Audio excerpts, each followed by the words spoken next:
Listen to this.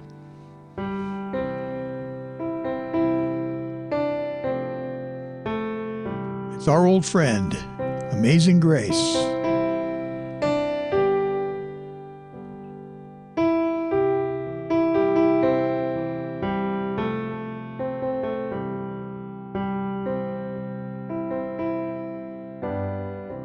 Now, listen to this.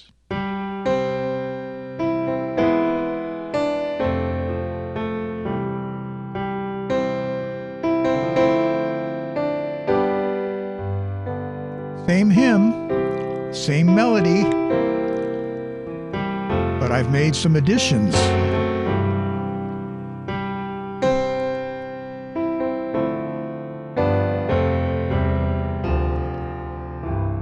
Suddenly sounds a little bit more gospel-y, if that's a word. Has more of a gospel sound. And I'm going to show you exactly how to get that sound.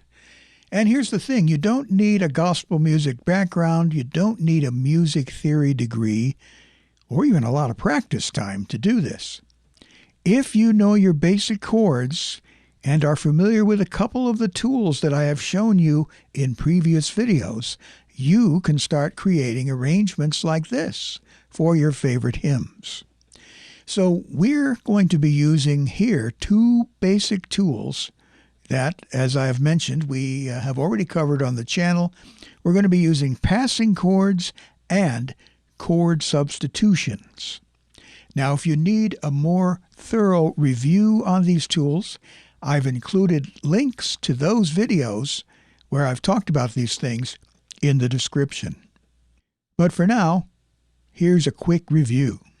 When it comes to passing chords, think of your regular basic chords as rooms in a house. You're walking from the living room to the kitchen, and most of the time, you just walk straight through one basic chord to another, and that's perfectly all right. But a passing chord is like a little hallway in between. It doesn't change where you're going.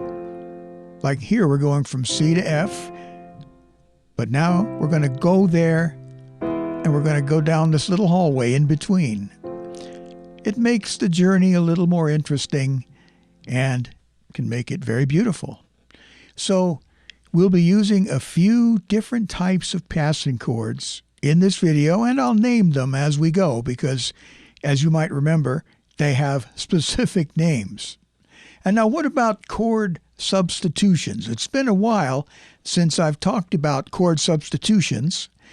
A chord substitution is simply swapping one chord for another that still fits the song and gives the music a fresh or richer sound without changing the melody. So as I use these chord substitutions, you'll find that the melody does not change. And there are several different types of chord substitutions.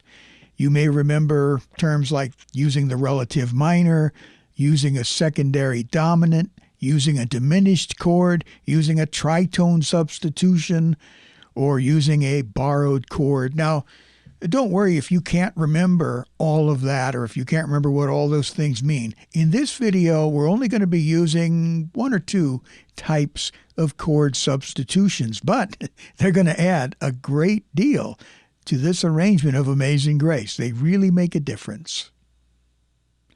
Now, let's get back to our very famous hymn.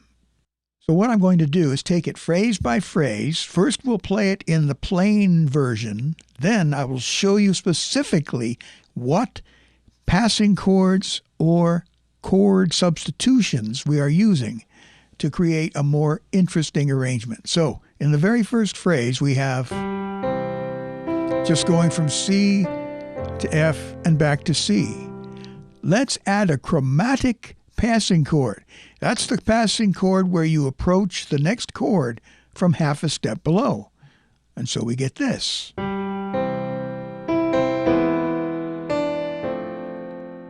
And you can actually do this in two different ways. You can play the E chord on beat 1 of bar 2, or you can play it on beat 3.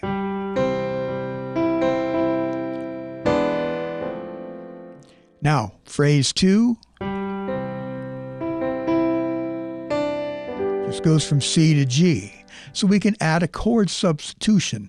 We can substitute the minor 2 in place of the 5. 2 leads to 5, so it ends up sounding like this.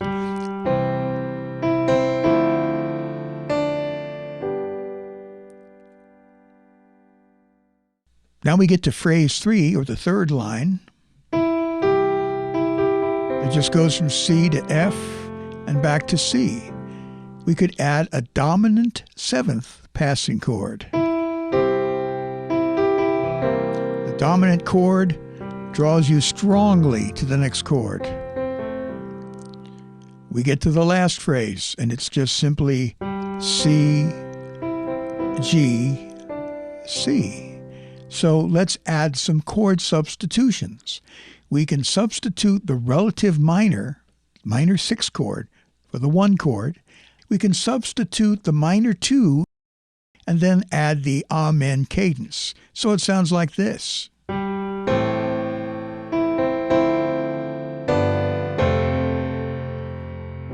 Play it all the way through and it sounds like this.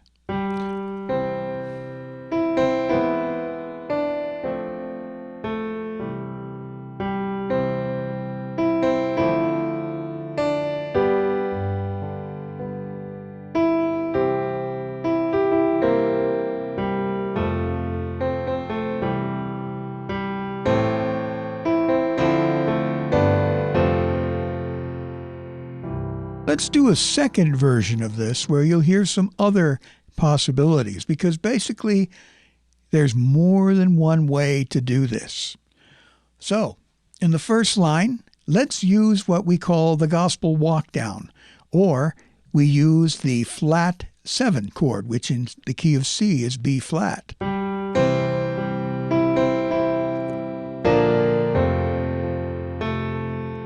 Then in the second line, we can add a dominant 7th.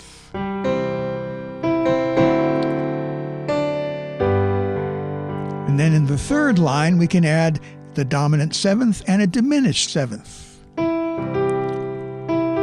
Dominant 7th, and here comes the diminished. Notice we end up on C over G, and then in the fourth line, we can add more substitutions.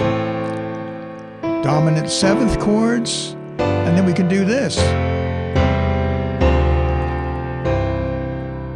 So it sounds like this.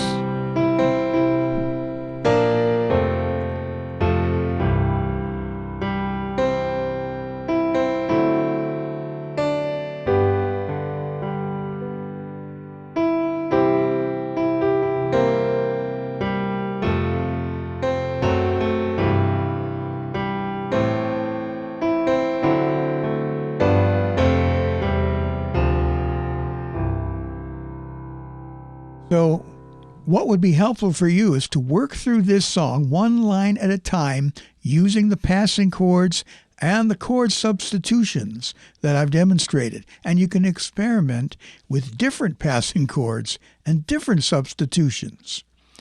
Try some of these techniques on some of your other favorite hymns. Now, don't be afraid to take it slow at first. There's a lot of trial and error, a lot of experimentation involved.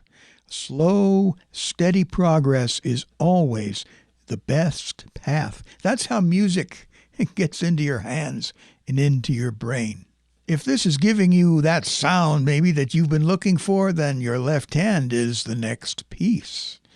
Your right hand has that gospel texture, those chord substitutions and passing chords, and your left hand can give it rhythm and depth. Now, I have a whole series on left hand patterns right here on the channel, and I'll put a link to that playlist. It'll appear above me here somewhere, but it'll also be in the description.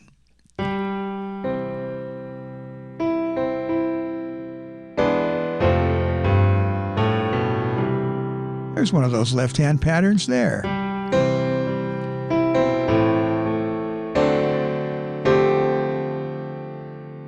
More chord substitutions and passing chords.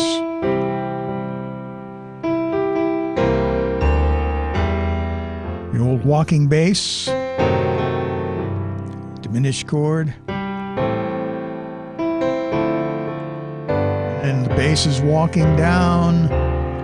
Anyway, if you're finding this helpful, informative, then if you'd like to support my work here at Home with Music, you can buy me a coffee. There'll be a link in the description, and maybe I'll put it in a pinned comment as well. Also, if you'd like to become a patron of the channel, you can go to my Patreon page. Incidentally, if there are any other hymns that you'd like to work through in this way here on At Home with Music, let me know in the comments section. So thank you for spending part of your day at the piano with me, and I look forward to speaking to you in the next one.